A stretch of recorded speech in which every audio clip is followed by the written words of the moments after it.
Singer मेरे चाचा विकास Pandey uncle, हमारी पूरी टीम है।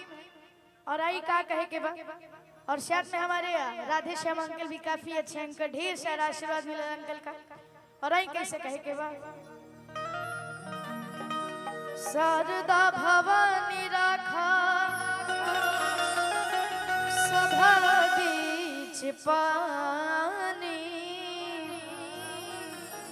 शारदा भवानी राखा सभा बीच पानी, कि दोनों हाथ जोड़ी पड़े पैया हो मैया, कि दोनों हाथ जोड़ी पड़े पैया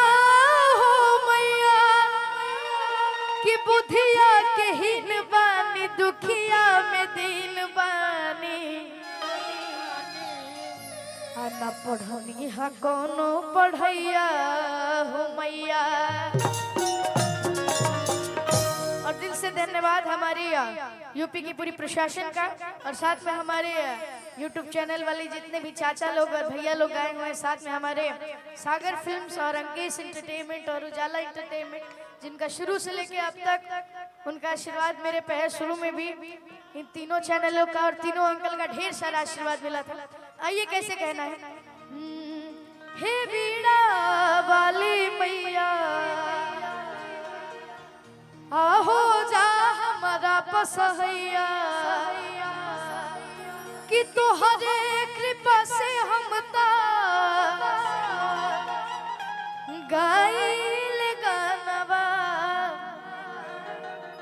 माई वीणा वाली तोहर करी सुमिरनवा। अभी के भैया हे वीणा वाली मैया हो जा हमारा बसहैया, हो जा हमारा बसहैया, हे वीणा वाली मैया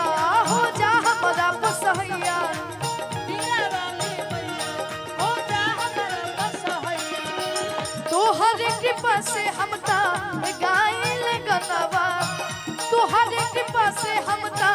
गाइल गनवा, माई वीणा वाली तोहर कर सुमिरनवा, माई वीणा वाली तोहर कर सुमिरनवा, तोहर कर सुमिरनवा, ओ जगदम्बा घर के दिया बार आईनी हो, मैया जी से आरती दुर्गा मैया आरती बार आईनी हो,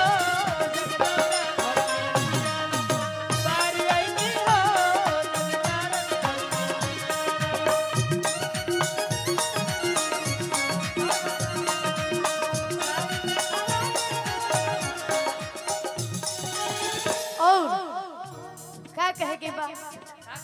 सुर के सरिता हाउ वीणा बजबैया, हो जाना माई हमारा ऊपर सही, हो जाना माई हमारा ऊपर सहिया, हो जाना माई हमारा ऊपर सहिया, सुर के सरिता हाउ वीणा बजबैया, हो जाना माई हमारा ऊपर सहिया, हो जाना माई हमारा ऊपर सहिया, हो जाना माई हमारा ऊपर सहिया, सभा बीच आए के खुश कद मनवा, सभा बीच आए के खुश कद मनवा,